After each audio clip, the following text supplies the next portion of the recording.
Pokémon 151. Pourquoi je pense que c'est le set le plus valuable, celui qui a le plus de valeur, qui a été imprimé dans les dernières années. Pourquoi je pense que c'est un set qui va être voulu des collectionneurs dans le futur, mais genre extrêmement voulu. Pourquoi je pense que sa valeur va être ouf? Ben, j'explique ça right away. Donc, déjà, first of all, hein, checkez ça. C'est-tu pas crazy good looking? Avec, regardez là. Regardez, c'est tous les Pokémon qu'on a eu en tout petit ici, partout, puis... Ah, man. Je vous dis, incredible box. Incroyable. Genre, pour vrai. Hein?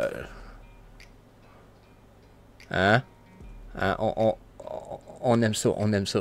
Pour vrai, incroyable box. First of all, ça, c'est sans parler de la qualité des cartes.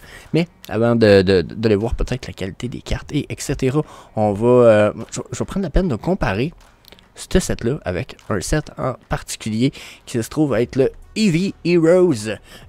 Bien sûr, la version japonaise. Regardez, c'est un set qui date quand même. J'ai pas la date ici, 2023. Non, ça c'est la date devant. J'ai pas la date de sortie, je m'en rappelle pas par cœur, mais c'est un set qui commence quand même à être déjà daté. Ça se vendait à sa sortie le même prix que... voyons, Colin Pokémon 151 qu'on a juste ici.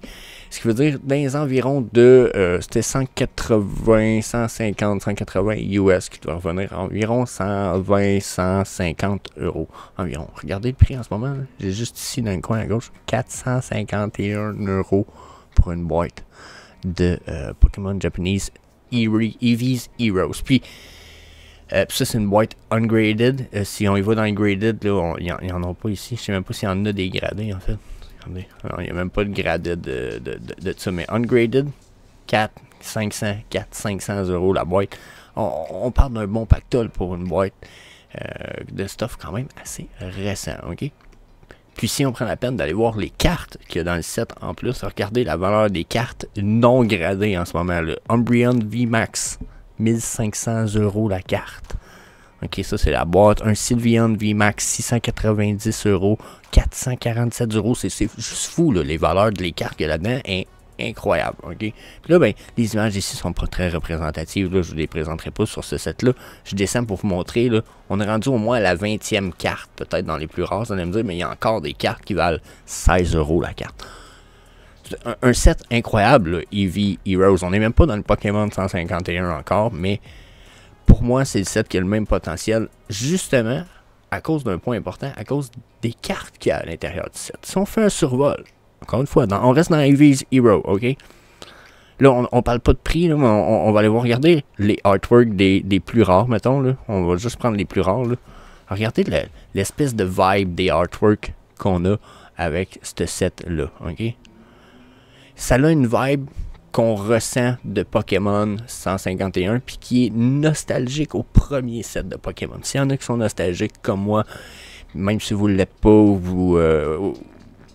comment je vous exprime ça? Même si vous ne l'êtes pas, je pense que vous êtes capable de comprendre à quel point Pokémon est fort, à quel point le premier set est nostalgique pour la plupart. Puis, on a des Pokémon qui viennent de ce terrain-là un petit peu. Peut-être pas les Umbreon, faut que je l'avoue, mais on en a beaucoup qui viennent quand même.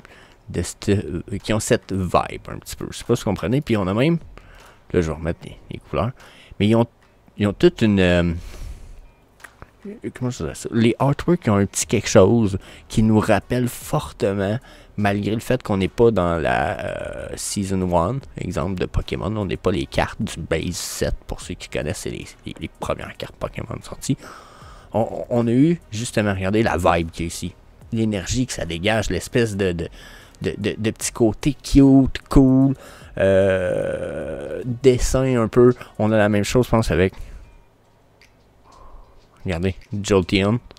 Genre, à quel point on a un Pokémon nostalgique de l'époque que tout le monde connaît de Pokémon, mais qu'on a quand même des vibes dans le artwork. Ben là, en plus que c'est des Pokémon que quasiment tout le monde connaît, de noms qui sont super épiques, tu sais, les Eevee, c'était épique, là, les évolutions de Eevee. Mais là, Pokémon 151, c'est la même chose. On a encore plus de Pokémon que tout le monde connaît, qui, malgré les sets de ces Pokémon-là, ont perduré, ont performé dans le temps. Leurs prix ont toujours resté quand même assez bons pour ce qui est de ces Pokémon-là. Puis je vous parle pas nécessairement de Eevee puis de Marill qui sont populaires ou vous comprenez. Là, on va parler de Pikachu, Squirtle. Bon, là, si je vois avec les côtés français, c'est Carapuce, Salamèche, Bulbizarre, puis là, moi je vois avec les côtés anglophones, Charmander, Charmeleon, Charizard. C'est des épiques, puis dans Pokémon 151, on a toutes ces Pokémon-là, ok? Donc, juste ça, pour moi, là, fait partie d'un des catalystes, déjà, qui va aider à booster sa valeur dans le temps. Mais qu'on aille sur Pokémon, on va y aller right away. Vous allez voir, là, on s'en va sur Pokémon 151. Les artworks, la vibe, tout est là. Ça fait partie d'un des catalystes qui va booster le prix de tout ça. C'est tous des Pokémon du old set. C'est Epic Nostalgia. Puis comme je vous disais, la vibe qu'on a eue avec le Eevee set que je venais de vous montrer, c'est encore plus présent avec Pokémon 151. Là. Regardez regardez ça. Là, à quel point c'est incredible. Je vous dis, moi, moi, déjà, Bulbasaur, puis les évolutions de Bulbasaur, c'est mon starter préféré. OK? Puis regardez la vibe qu'ils leur ont donnée. Voyez-vous un peu la vibe que je vous disais qu'il y avait dans Eevee Heroes est encore plus hot là, parce qu'en plus, c'est les épiques, c'est nos old starter Pokémon, puis etc. Tous les premiers Pokémon que tout le monde quasiment connaît. Mais la vibe qu'on voyait est encore mieux. Regardez ça. Hein? On est dans de l'Epic set. Puis ça, ben, c'est le genre de carte que même si en ce moment, peut-être ces cartes-là valent pas des man. Tu sais, le Weedle, puis je pense que le Squirtle, puis Charmander, puis le Bulbasaur sont 3-4 € peut-être. La carte, ce qui, en théorie, ça vaut presque rien. Mais ça reste que quand tu pognes ça, t'es content d'avoir ça. Tu mets ça d'un beau display. Puis si t'es un Pokémon Lover, t'es un Master Collector ou un Master Pokémon Catcher, c'est épique au point qu'il y a des bonnes chances que t'aimes ça. Puis on a des vibes. Regardez le Pikachu. On a-tu une vibe de ouf? Ok, je comprends que les bonhommes sont plus... les humains, ils font un peu kiddo. Ça fait enfant. Mais les Pokémon, ils ont une vibe. Ils sont nice avec le Gengar caché dans le coin. Puis, oh my goodness. I like it really much. Puis je pense que toute cette vibe-là, je dois pas être le seul à l'avoir. C'est des... Quand je vous disais épique Pokémon que tout le monde connaît, Pidgey sur un Snorlax, fucking épique. Avec le Diglett, j'avais même pas vu le Diglett. Il y a un Diglett fucking là. Je veux dire, epic stuff. Dragonair. Ben oui, il y a un Dragonite. On a un Mewtwo. Il y a un Mew qui est super épique. Je veux dire, ah oui, regardez les évolutions finales. Tu sais, ces cartes-là, déjà, le Charizard, vous allez voir, il y a un bon prix. En ce moment, le Charizard, checkez ça. Là, on est dans le Pokémon. Là, je vais descendre ici. Là. Bon, lui ici. Bon, là, je vais le chercher comme un épais. Finalement, il doit être plus haut que ça. Oui, il est plus loin. T'en as un petit peu. Charizard EX, 152 € de Charizard en ce moment. Tiens, je vous disais, tabarnak, c'est épique. Ok, il n'y en a pas à toutes les packs. Ça reste que c'est un... On va en reparler plus tard des chances de drop, sans avoir des nombres précis pour les chances de drop. Ça reste quand même un set épique avec des très belles cartes. Genre, checker le Mew aussi. Boom. Genre, Epic Card, encore là, je pense que ça vaut 120 € en ce moment. Puis regardez, on en a des régulières aussi. Encore une fois, la vibe est là, à côté. Donc, déjà, ça je pense que c'est un des trucs nice. Ensuite, le côté... dans ces Pokémon Japanese, là, parce que je sais qu'il va y avoir quelque chose qu'il n'y a pas... qu'il n'y aura probablement pas, d'après ce que j'ai pu comprendre, dans les boîtes américaines, c'est qu'on a des holos. Ça veut dire qu'il y en a des cartes qui vont être holographiques. Peut-être pas ces modèles-là, parce que c'est des modèles full art. Mais dans ces modèles-là, où ce que, exemple, le Pikachu ici, exemple, c'est la carte qui va valoir le plus cher du set. Eh bien, elle a une version holographique avec des boules de Pokéball. C'est ça qui est l'holographique dessus, mais il y en a certaines qui sont super rares, que le logo, c'est pas qu'une Pokéball normale, c'est une Master Ball. Si quelqu'un réussit à avoir un pack là-dedans, avec une Master Ball, une Pikachu Master Ball, checkez le prix de ça, là. Pikachu Master Ball, 318 € la carte, non gradée. On est gradé, on est dans le 1000$ la carte.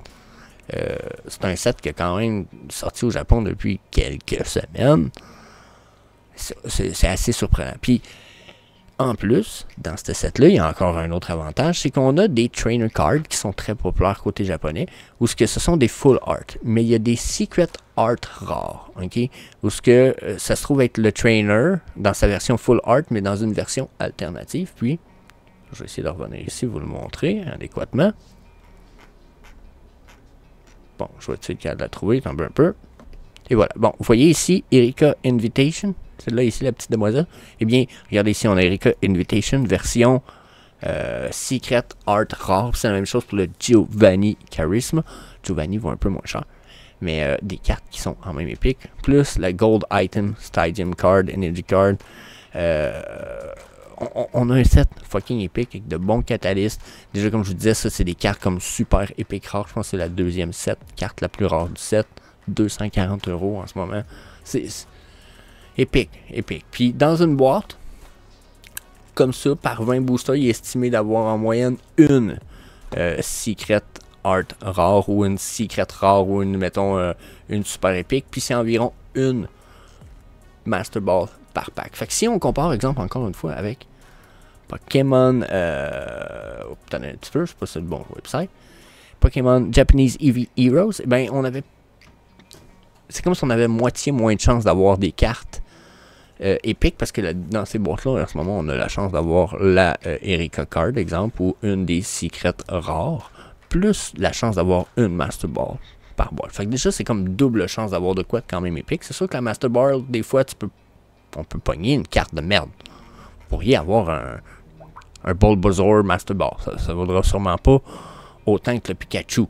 Comprenez-vous? Ou un Abra Master Ball. Ou j'ai vu des vidéos, des gens qui ont un Cider Master Ball. Super nice, mais pas aussi épique. Vous comprenez? C'est normal quand même.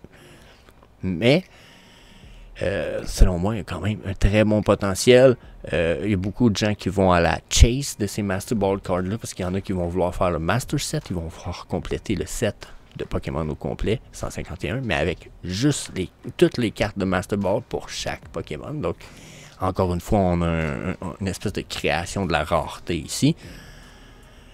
Moi, je suis presque trop dubitatif. Ça me semble épique set. Surtout que l'espèce d'idée des Master Balls, je pense que c'est juste du côté japonais. Je peux pas avoir de confirmation avec vous encore, mais ouch. Juste là, je suis comme tabarnak.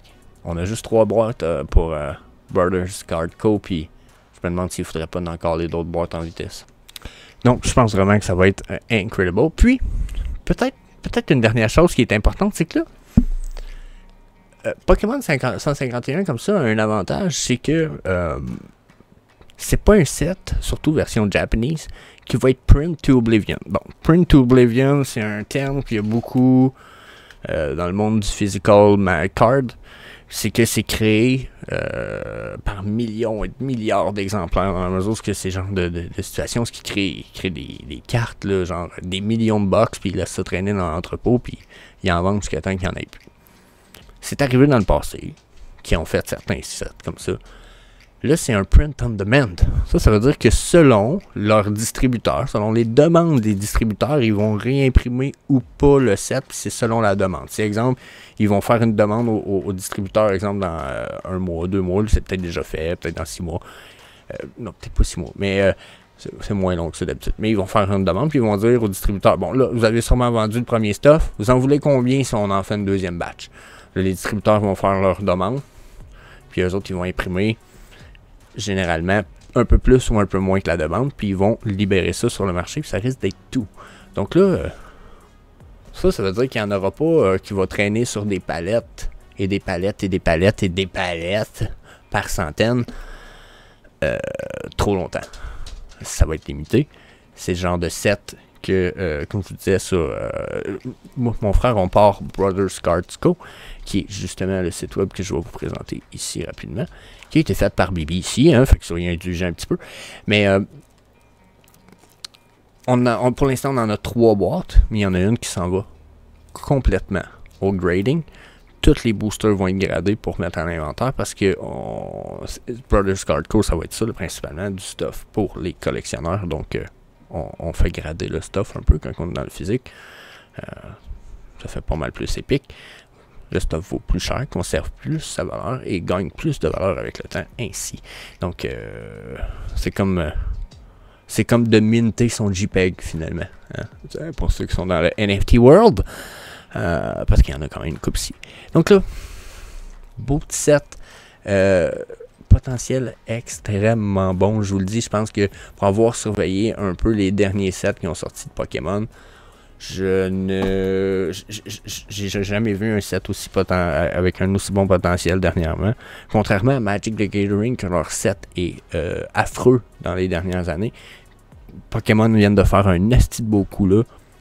Beau set, avoir même une boîte non ouverte, gradée, ça aussi, je pense que ça va être des choses qui vont être intéressantes pour beaucoup de collectionneurs. J'imagine très peu comment. On pourrait pas y voir beaucoup de potentiel. Donc, ceci étant dit, pour ceux qui ont déjà pris leur participation pour le opening du samedi le 3 septembre. Donc, l'adresse, ça va être brotherscard.com. Donc, Brothers, comme que vous voyez ici dans le titre, B-R-O-T-H-E-R-S. Cards, ça va être C-A-R-D, pas de S.com. Donc, je vous mets le lien sûrement, soit affiché à côté de moi ici, tout de quoi de même au montage. Je voudrais afficher ça à l'écran, dans la description, et etc. Le site web est ouvert, tout est cool. Tout le monde peut se créer un compte, sauf que là, il y a juste certains articles disponibles. Comme là, en ce moment, vous pouvez voir, si on regarde dans le magasin ici, j'ai du stuff seal. Il y a des singles. Mais si vous allez voir dans l'inventaire, ils sont tous out of stock. Sauf Scarlet and Violet, Pokémon 151 ici, que vous pouvez faire Add to Cart ou venir cliquer ici sur le nom pour accès à la fiche. Une fois que vous allez tomber sur la fiche, vous allez pouvoir additionner une quantité à votre carte. Pour ceux qui ont déjà réservé vos places, je vous demanderai de passer par là. On a déjà fait le test avec Karim, qui a décidé de se prendre 3 positions pour la chaîne. Donc, il a fait son achat. Il a passé, il habite en Europe, donc bien entendu en Europe, les frais un peu de transfert sont un peu plus élevés. Ok, c'est tout à fait normal. Je veux pas, comment je vous expliquerai ça? J'ai pas le choix. Au Canada, hein, fait qu'envoyer par chez vous, c'est minimum 10 €. Ok. Par contre, j'ai essayé d'arranger certains petits avantages pour vous. Donc là, je n'ai ajouté au cart. Je vais venir ici, View Cart. J'aurais pu aller dans le coin en haut à droite pour aller au cart. On va aller voir ici. Là, moi, mon prix est en canadien. Faites pas le saut, là, 38, c'est pas des euros. C'est parce que je suis au Canada. Puis le site, il détecte ma région. Il me dit, ah, t'es au Canada. Les prix en canadien, papy. Donc, c'est le pourquoi. Les prix sont comme ça. Mais là, ici, si je peux mettre, si je pourrais mettre l'adresse, là, je vais mettre cette adresse-là ici. OK. Vous allez voir, je calcule mon shipping de façon automatique. Encore une fois, je vous rappelle, les prix ici sont en canadien. J'ai plusieurs choix de shipping, là. J'imagine que tout le monde sait comment ça marche, le site web. C'est pas parce que je pense que vous êtes des estis d'épais que je vous explique ça, là. C'est plus parce que là, pour les shipping, j'ai fait mon possible. J'en ai mis les moins chers possibles. Puis, j'en ai mis... puis, j'ai laissé aussi le site dire... Bon, ben ça, c'est les prix Poste Canada, qui est le service de postaux canadien. Hein, Poste Canada. J'imagine que je ne fais pas une surprise, là. Puis, c'est leur prix à eux autres. C'est connecté directement à Poste Canada. Comme là, si je regarde les 3 derniers ici. Là. Toink, toink, toink. Ça ici, là. Ça a été... C'est Poste Canada. Les 3 premiers, c'est moi qui les ai créés avec les frais que je suis capable de vous donner le plus possible selon votre région. Donc là, priority, ça c'est full tracking, full vitesse, full, ok? Full cher. 35$ juste pour le shipping, mettons, ok? On a, ça c'est celui-là ici. Si je vais avec regular parcel juste en dessous, ok? 16 pièces régulières, d'habitude, tracking avec ça. Pas de problème. Il y a Express Post ici, 16,62. Pour ceux qui sont en international, vous allez voir International Air puis International Surface. Il n'y a pas de tracking avec ça. Par contre, il y a quand même de l'assurance. Donc, si vous regardez Express Post, Regular Parcel, vu que je suis au Canada, ça vient avec tracking et assurance. Priorité, bien entendu, ça vient aussi avec assurance. Mais vous si vous prenez, je dis vous parce que la plupart risquent d'être européens, Si vous prenez le Air, attendez un peu que je me rappelle du nom pour vous fucker chier. International Air puis le International Surface, il n'y a pas de tracking, sauf qu'il y a une assurance quand même de 100$ avec votre commande. Donc ça peut être intéressant si jamais il arrive une bad luck. Au moins, personne qui va perdre des bidous. Tout le monde va récupérer son argent potentiellement. Okay?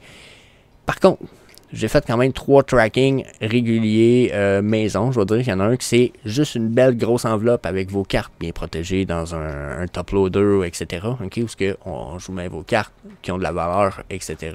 Le plus protégé dans une enveloppe qui est elle aussi quand même protégée. Mais c'est juste une enveloppe, c'est pas une enveloppe à bulles. Vos cartes sont quand même protégées dans une enveloppe plastique qu'on va appeler dans un top loader. Okay? Donc, ça va être assez simple, sécuritaire. J'ai fait souvent des envois comme ça. Jamais eu de problème dans les dizaines d'envois que j'ai fait. Par contre, c'est pas ce qu'il y a de mieux. Sauf que c'est ce qui coûte le moins cher. Je vous l'envoie quasiment comme une lettre. Ça dépend du nombre de paquets qui sont envoyés. Parce qu'après 2 paquets, vous allez voir en changeant le nombre de paquets, les prix devraient changer ici pour les tracking. Vous voyez, 6 et 10 au lieu de 8 et 40. C'est parce qu'après 2 paquets, je suis obligé de faire une autre enveloppe. Je peux pas envoyer 3 paquets dans la même enveloppe. J'ai fait le test, ça marche pas. Donc, 2 enveloppes pour 3 paquets et plus. Quand je fais 6 paquets, 5 paquets et plus, c'est 3 enveloppes. Donc, c'est pourquoi il y a des prix différents, mais c'est le moins cher. Sinon, il y a le regular shipping avec tracking et bubble. Il y a des fois, vous allez voir que c'est un peu moins cher, des fois c'est un peu plus cher, ça va dépendre encore du nombre d'achats qu'il a fait ici. Regular shipping tracking. Regular with bubble, mais pas de tracking. Celui-là, essayez de faire compétition un peu avec votre International Air que je vous disais tout à l'heure, qui n'a pas de tracking, mais qui vient avec une assurance et un papier bulle, celui-là aussi. Donc, c'est ici, ça vient avec des assurances. Les regular shipping, tracking and bubble, puis shipping, bubble, no tracking, ça vient des assurances 100$, Post Canada, mais pas ceux-ci. Donc, je sais pas si j'ai été clair, j'espère que j'ai été clair, ça me fait chier, ça me fait chier, je vais le dire, parce que c'est bizarre à expliquer tout ça. Fait que ça ici, ça risque de coûter plus cher, mais c'est les prix directement Post Canada. Ça ici, c'est les prix les moins chers que je peux vous faire avec mon compte Post Canada entreprise, parce que je réussis comme à avoir d'autres prix ici, vu que j'ai un compte entreprise avec la Canada Post, mais ils veulent pas aller les chercher là. Ils me donnent le prix régulier. Donc, essayez de prendre ceux-là le plus possible. Moi, je fais pas d'argent, au contraire. Si vous prenez ceux-là, les derniers en théorie, je paye un peu plus cher pour le shipping. Ça me fera pas de peine si vous le faites, mais je vous suggère fortement d'essayer d'économiser votre argent. Hein? Quand on essaie de prendre ceux-là, peut-être pas le no tracking, no bubble, si vous voulez pas, mais ma suggestion c'est ça. Ensuite, ben là, proceed to checkout, on fait un peu comme quand on va sur n'importe quel site. Ok, vous voyez, bon, on s'inscrit, billing address, shipping option, s'assure qu'on a bien choisi notre shipping. La carte de crédit, parce que oui, j'accepte juste les paiements par carte de crédit pour l'instant. Je regarde pour les transferts d'argent par courriel, transfert Interac, qu'on appelle au Canada, au Québec, États-Unis, je ne sais pas pour vous en Europe. Mais pour l'instant, carte de crédit, c'est ce qui est le plus safe pour tout le monde. Tout le monde est assuré comme ça, dans la mesure que même vous avec votre carte de crédit, si j'essaie de vous frauder votre carte de crédit, ils vont vous appeler, mettre une barreur, puis vous avez des assurances. Donc, c'est ce qui est le plus safe, selon moi. Même si vous ne receviez pas vos cartes, vous pourriez vous plaindre, ultimement, peut-être même à vos cartes de crédit. Donc, yeah, je pense que c'est la meilleure façon. Vous pouvez ajouter une petite note, si vous voulez, peu importe ce que c'est, la note, si vous voulez, peut-être, peu importe ce que vous voulez. Yeah. So, en fait, si c'est pas, s'il y en a certaines personnes qui, là en ce moment, j'aimerais ça que les gens comprennent que c'est pour les openings seulement. Petit disclaimer, les cartes, les boosters de Pokémon 151, pour l'instant, c'est pour ceux qui veulent faire le opening. Si vous achetez un booster en ce moment, parce que vous allez participer au opening, on n'a pas ouvert l'inventaire, on n'a pas ouvert officiellement le magasin. Le but avec nos openings, c'est bien entendu de déjà partager la passion avec vous autres, les collectibles, commencer à parler des collectibles. On va aller dans le comic book éventuellement aussi, vous allez voir. Quelque chose qui se prépare là. Et aussi backdrop de mon green screen, ici. Que, vous voyez pas, mais c'est ça.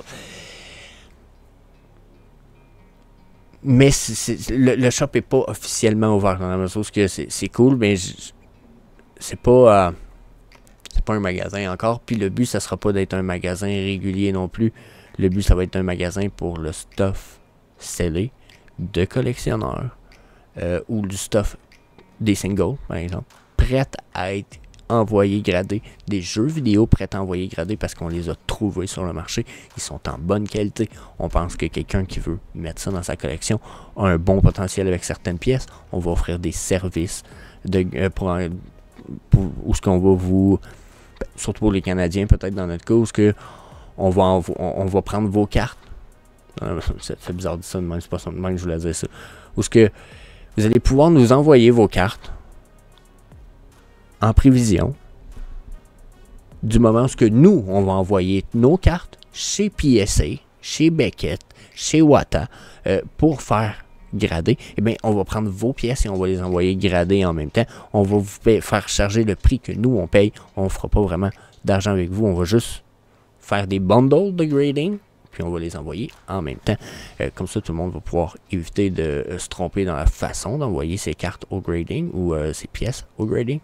Puis tout le monde va peut-être même économiser. Donc si on est 10 personnes à envoyer plusieurs cartes au grading, éventuellement, plus qu'on en a, potentiellement, on peut avoir des prix meilleurs, plus acceptables, plus abordables. Donc, pourquoi pas en faire trouver tout le monde, profiter tout le monde. Puis, yeah, that's it. So, yeah, c'était le pourquoi je pense que Pokémon 151, ça va être huge. Mais, c'est vrai, il y a une hype depuis 3 jours. Il y a une hype. What a hype. Il y a une hype parce que, semble-t-il qu'il y ait des... ils appellent ça un peu, des fois, des God Packs. Où ce que certains YouTubers américains se sont rendus compte que dans certaines de ces boîtes, là, ici... Ok, ça se trouve à être... c'est dans le Scarlet Violet, justement, là, ok? Sauf que il y a 6 boosters dans ces tin box, là. Il y a une scène, il y a des sleeves, me semble, aussi. Il y a 3 cartes, il y a une carte de ces chacun-là, en feuille. Mais c'est pas ce qui est plus épique, c'est qu'il y a 6 boosters là-dedans. Il y en a 2 que c'est des Silver Tempest. Puis il y a beaucoup de gens qui sont tombés, il y en a que non, qui sont tombés sur des boîtes que chaque Silver Tempest pack avait des V-Star cards ou des rares cards dedans, à l'intérieur. Donc on se retrouve avec une espèce de semi ou potentiellement une bonne box avec des bonnes cards. Puis je me suis dit, bon, on a un peu de lousse dans le budget pour, on savait pas quoi acheter avec peut-être une coupe de dollars du budget pour le futur inventaire, justement. Ok. Puis je me suis dit, bah, why not? Why not? Peut-être que ça pourrait être intéressant dans certains openings. Donc, ça revient à 35 $ américains, ce qui revient à... Je dis 35 américains. Non, je pense que c'est 30 américains, parce que moi, je pense à transitionner les prix de Canadiens à Américains, mais on parle de 30 $ américains. 6 boosters, puis avec un bon potentiel, je me suis dit peut-être durant notre opening de Pokémon 151, il y en a qui vont se dire, ah ouais donc, je me paye la traite, trouve-moi dans une 10 box, on va voir si on a des God Packs. Puis encore une fois, c'était un pack, c'était un set qui avait un bon potentiel. Question prix. Checkez ça ici, les 2 packs de Silver Tempest que je vous disais. Ça, c'est les cartes qui valent le plus en ce moment. 119 €, 20 €, 16 €. Ça, c'est pour les 2 premières rangées. Donc là, on a quand même... Ça, c'est plus normal comme prix de card pour un set après un certain temps. Je sais pas si vous comprenez. Mais Silver Tempest a un avantage, c'est qu'ils ont 2 séries de cards. Ils ont les Silver Tempest, mais vous pourriez trouver aussi dans les cards les Trainer Gallery de Silver Tempest. Mais encore une fois, regardez la valeur. Donc, 40, 17, 15, 13, 12, 11. On a encore des cards ici qui valent au minimum le prix du pack. Là, je suis en canadien, je change en euros, par exemple. Mais regardez, 8, 9, 10, 12, 28 euros. Je veux dire, quand tu as payé un pack dans une boîte comme ça à 30, peut-être 30 euros, mettons, je vais vite, 6 packs, 5 euros du pack. Tu te ramasses avec une carte à 28 euros. Bon, t'es peut-être contre chialer, tu sais. Fait que, yeah. Fait que si je me dis, ça, c'est les cartes qui ont un bon potentiel dans le set, on a quand même des belles cartes avec des beaux petits prix. Il n'y a rien qui promet que vous allez tomber sur ça. Il y a des bonnes chances de tomber sur des merdes, là. On n'est pas cave, là. C'est comme Vivi, des fois. C'est de la loterie, là. OK? Mais câlisse que c'est le fun. Puis en plus, pour la collection, il y a comme fucking rien de mieux. Tu tombes sur des nice cards, good pack, une belle expérience à part de ça. Il faut fuck yeah. Quoi demander de plus? Je sais plus. Moi, je trippe. Je vous prépare ça, puis je trippe quasiment d'avance pour vous autres. Puis en plus, moi, je me paye pas de pack. Genre, je vois ça passer devant moi, puis j'ai le goût de m'en acheter, mais je ne peux pas m'en payer. J'ai pas les moyens. Mais oh my god, que c'est the pack. Ça, là, I like that shit. I like that shit. So, yeah. That's it. Si jamais ça vous tente de participer au drop, l'opening, le 3 septembre, il nous reste 4 spots disponibles sur les 15 spots. Checkez ça. Tenez-moi au courant. Laissez-moi savoir dans les commentaires, soit du vidéo ou bien sur le post Facebook de notre page Brother Cards Co. que je vous mets encore une fois en lien dans la description et en inventaire. Oh my god. En commentaire. Je suis trop dans mon inventaire dernièrement, justement. So, fuck yeah. Peace. Yeah.